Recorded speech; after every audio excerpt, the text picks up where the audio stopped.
This is the third and final video of the series Learning Something New Candombe.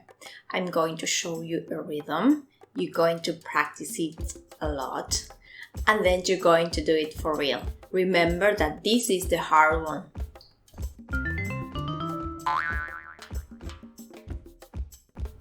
For this workshop, you need 2 spoons. Now I'm going to teach you a rhythm called Candombe.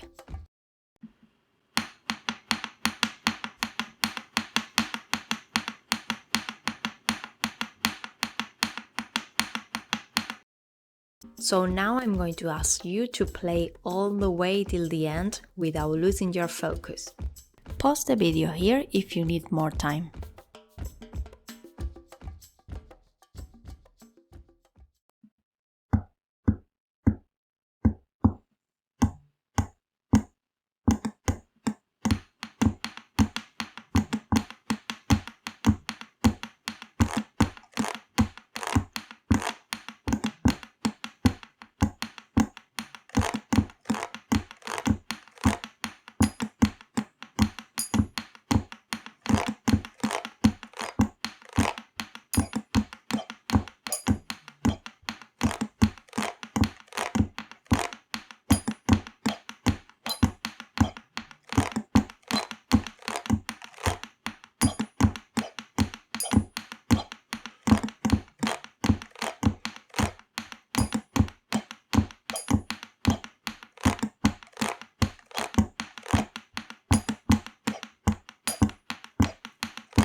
Well done! You finished the third and final video of the series. So if you want to try a different rhythm, you can go to our playlist.